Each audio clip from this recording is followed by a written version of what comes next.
Boa noite, casa. Estamos juntos mais uma vez na nossa roda de conversa. Jesus está conosco, estamos ao redor do Evangelho, da Palavra de Deus, sob o sopro do Espírito Santo e esperamos mais uma vez ter experiências com Deus. Queria convidar você a orar comigo.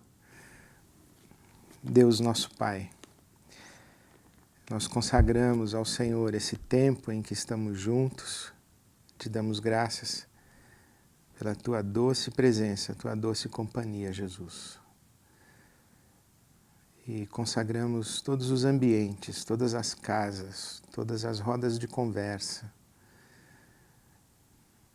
em obediência, em submissão, em rendição de adoração ao Senhor. E te pedimos que o Teu Espírito Santo nos guie a toda a verdade, nos guie a Tua vontade. Quebrante o nosso coração na direção do Senhor. Te pedimos assim para a glória do Teu nome. Amém. Estamos aí juntos e o nosso movimento vai crescendo, vai se espalhando. E das coisas que eu tenho feito na minha caminhada pastoral, estar aqui e acompanhar o dia a dia do Movimento Casa tem sido uma das experiências de maior alegria.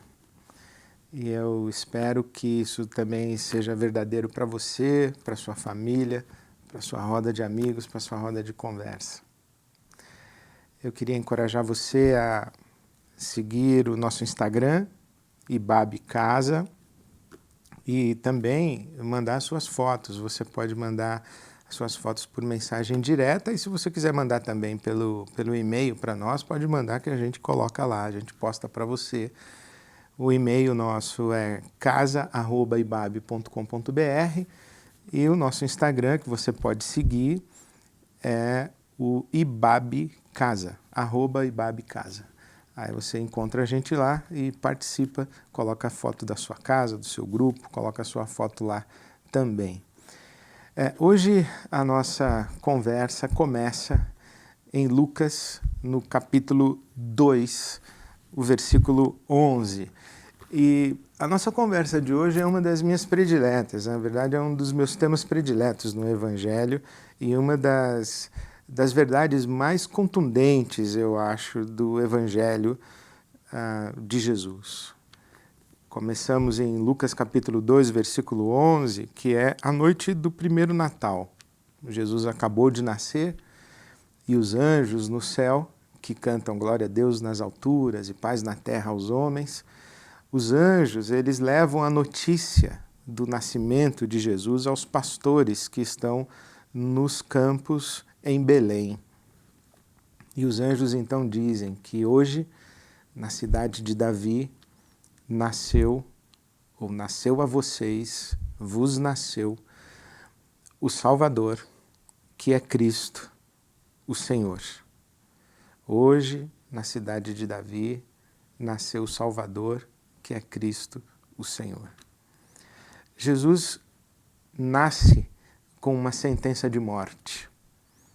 Esse anúncio dos anjos, na verdade, foi uma sentença de morte sobre o menino recém-nascido. Porque Salvador, Cristo e Senhor eram 3 títulos do imperador romano. Soter, Christus e Kyrios. O Salvador, o escolhido dos deuses e o Senhor, a quem se devia lealdade absoluta. Desde o tempo de Otávio, que veio a ser Otávio Augusto, o filho adotivo de Júlio César, o imperador romano, desde o tempo de Otávio, os imperadores romanos tinham status de divindade. Christus, ou Messias, é título, não é nome. Jesus, o Cristo, Jesus, o Messias. Jesus, vírgula, o Messias. Então o nome é Jesus, Yeshua. Messias e Cristo são títulos. Então Cristo ou Messias são a mesma coisa. significa o escolhido dos deuses. O povo de Israel esperava o seu escolhido, esperava o seu ungido, o ungido de Deus, o Messias. E os anjos dizem, olha, o Messias nasceu, o seu Salvador nasceu, o seu Senhor nasceu. Nasceu em Belém, na cidade de Davi. O que os anjos estão dizendo é que o verdadeiro Senhor, o verdadeiro Salvador, o verdadeiro escolhido de Deus ou dos deuses, no caso de Deus, o Deus de Israel, nasceu em Belém. Não é o imperador romano. Não é o imperador romano que é Salvador, Cristo e Senhor. O verdadeiro Salvador, o verdadeiro Senhor, o verdadeiro escolhido de Deus é o menino que acaba de nascer em Belém. Isso significa necessariamente um confronto de poderes. E uma chave de entendimento do Evangelho e do entendimento da pessoa, da vida, da obra de Jesus é a compreensão do reino de Deus. Jesus trouxe o Evangelho do reino de Deus. Evangelho quer dizer boa notícia. Que boa notícia Jesus trouxe? A boa notícia da chegada do reino de Deus. A gente não entende quem é Jesus, a gente não entende qual é o movimento de Jesus Cristo se a gente não entende o conceito de reino de Deus. Quando Jesus nasce e ele entra em cena dizendo, olha, arrependam-se e creiam porque o reino de Deus chegou, ele está fazendo referência a uma profecia antiga, a profecia de Daniel. Daniel, capítulo 2, conta a história do sonho do rei Nabucodonosor, o rei da Babilônia. E Nabucodonosor, ele sonha com uma estátua, cabeça de ouro, peito de prata, os pés, os braços e o tronco de bronze, os pés de barro.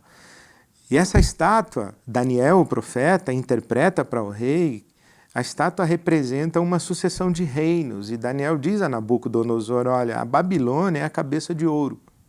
Mas depois da Babilônia, outros reinos virão, a Pérsia, a Grécia, até chegar em Roma. E se você abre a sua Bíblia em Daniel, a profecia de Daniel, capítulo 2, o versículo 44, você vai encontrar ali Daniel dizendo que no tempo desse reino de barro, dos pés de barro, no tempo desse reino, uma pedra lançada dos céus, não por mãos humanas, esmagaria a estátua, reduziria a estátua a pó.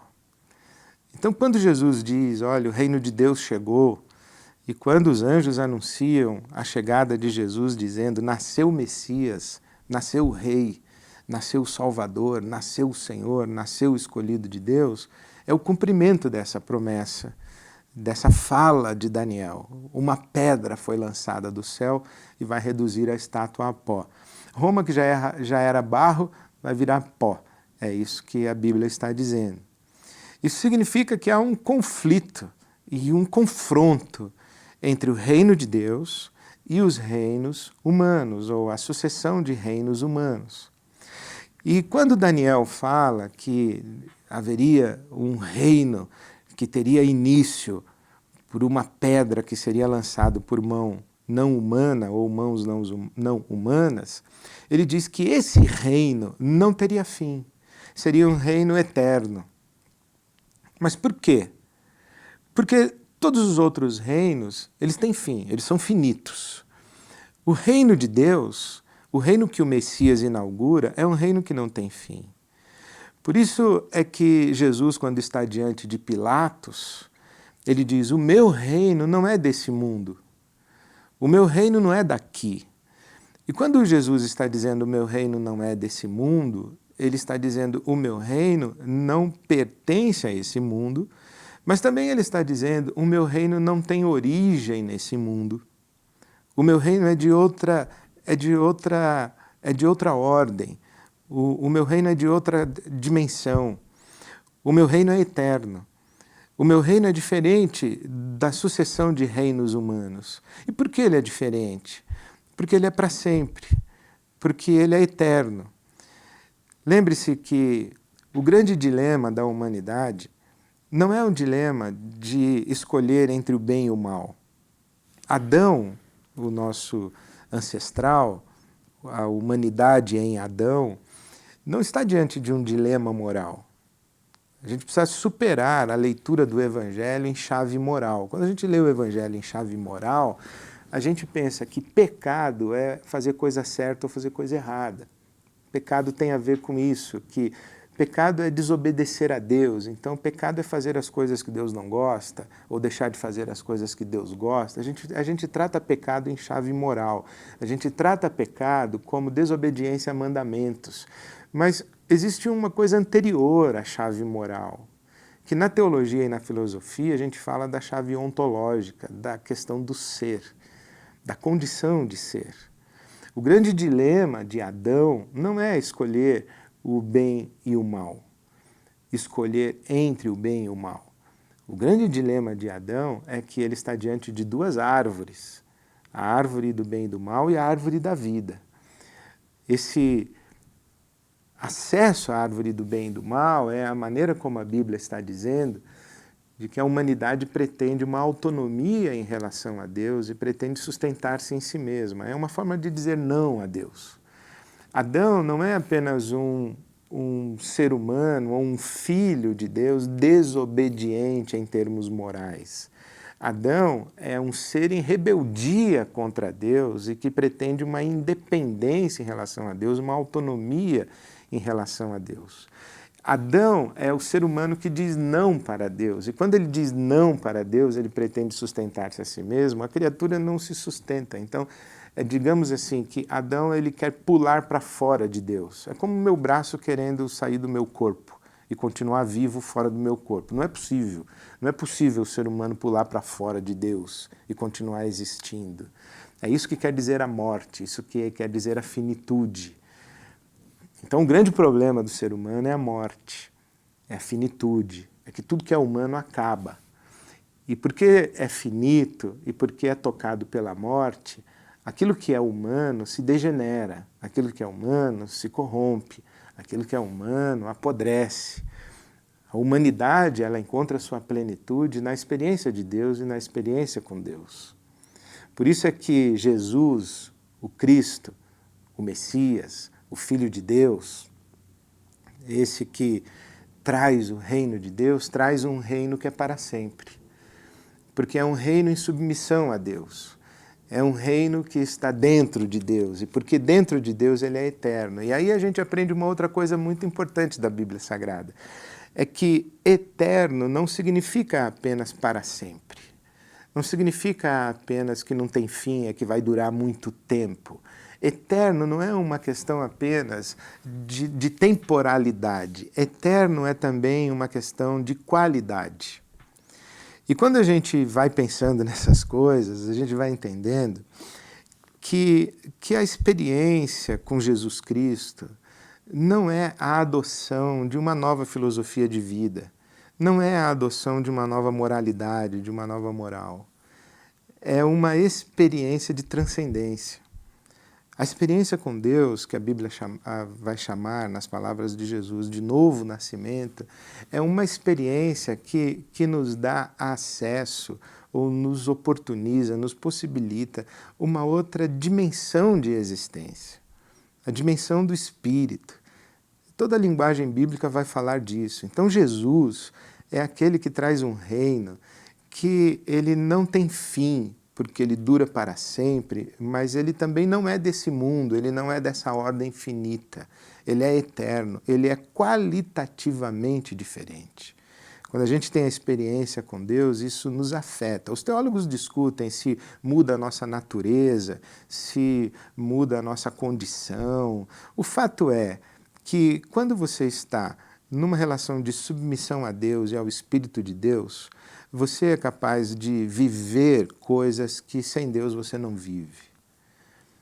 Essa é a grande diferença entre Jesus Cristo e o imperador romano, entre o Cristo e Adão, entre o Filho de Deus que diz, seja feita a tua vontade do Pai Celestial, assim na terra como é feita no céu, e o Adão, o imperador, o César, o faraó, o rei da Babilônia, todos os outros reis humanos que dizem sejam feita a minha vontade. Então a Bíblia Sagrada conta a história de uma sucessão de reinos humanos de impérios humanos, de coletivos humanos segundo a ordem de Adão, e conta a história do reino de Deus, dos coletivos humanos à ordem ou segundo a ordem de Cristo, aquele que inaugura o reino de Deus na história. Por isso é que a gente vai olhar o reino de Deus, ele é uma presença no mundo que confronta os reinos humanos. O reino de Deus, ele tem outra qualidade. Os reinos humanos, o reino de César, o reino do imperador romano, é um reino da ordem do poder. O reino de Deus é um reino da ordem do amor. O reino de César é um reino da tirania. O reino de Deus é um reino da doação sacrificial desse Deus. O reino de César é um reino da competição. O reino de Deus é o reino da cooperação. O reino de Deus, o reino de César é um reino onde César mata para exercer poder. O reino de Deus é um reino onde o Cristo morre para constranger por amor. Então são dois reinos, são duas ordens. E quando Jesus nasce, os anjos anunciam isso. Vocês pensam que o verdadeiro dono do mundo está sentado lá em Roma? Não, não está. O verdadeiro dono do mundo acabou de nascer em Belém. Lá em Belém nasceu o Salvador, que é Cristo Senhor. E Jesus inaugura o reino de Deus. Eu gosto muito do C.S. Lewis, esse teólogo irlandês. Ele diz assim, o C.S. Lewis, que o reino de Deus está presente na história e a história do Evangelho é a narrativa de como o rei verdadeiro desembarcou nesse mundo disfarçado e nos convida a todos a uma grande campanha de sabotagem.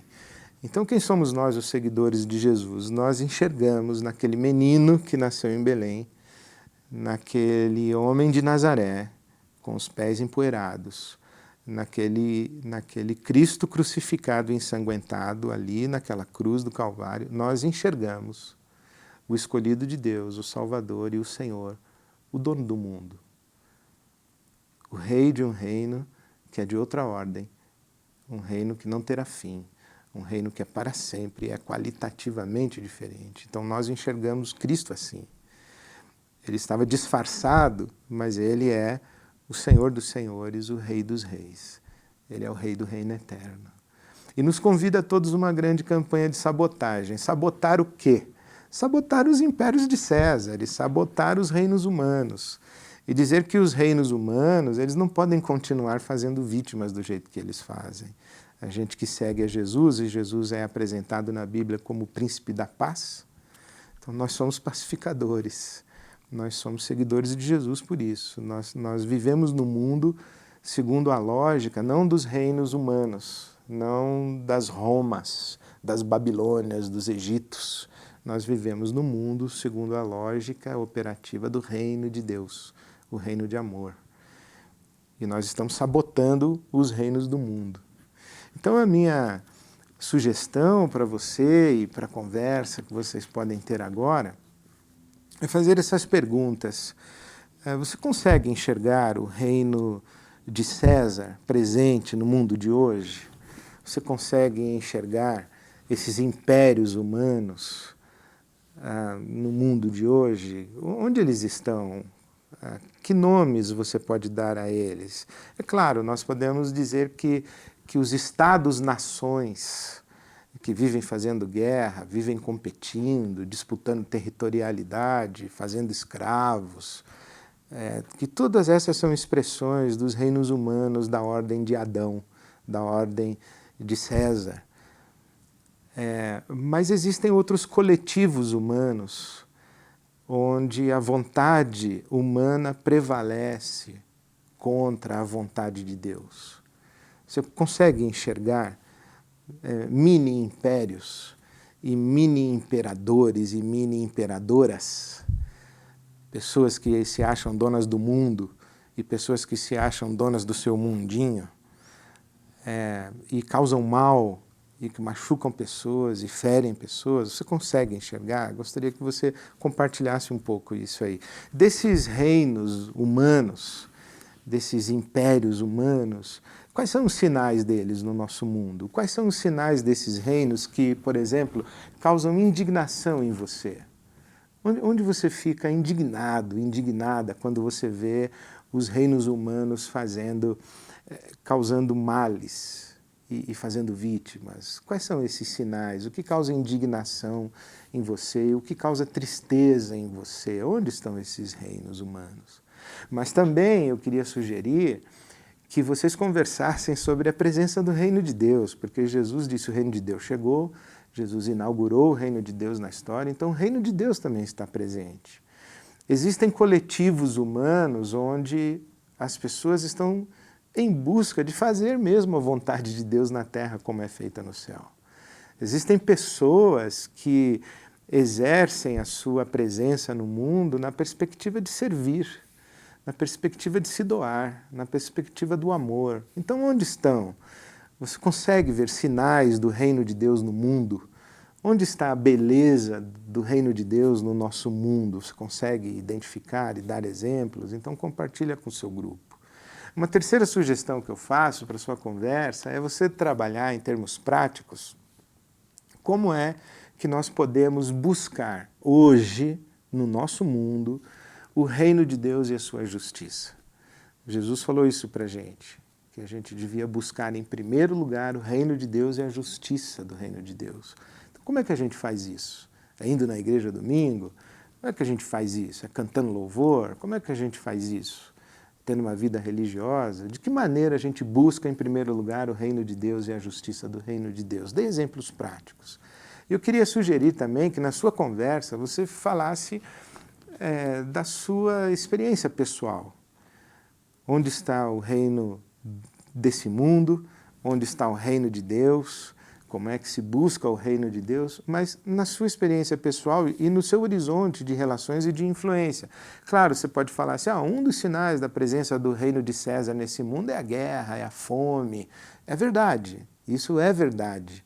E os sinais desse reino na nossa sociedade, dos reinos de Adão, são muito evidentes. Mas fale da sua experiência pessoal. Quando é que esse reino da ordem de Adão e de César, por exemplo, os reinos da ordem de Roma, quando é que eles esbarram na sua vida? E quando é que o reino de Deus esbarra na sua vida?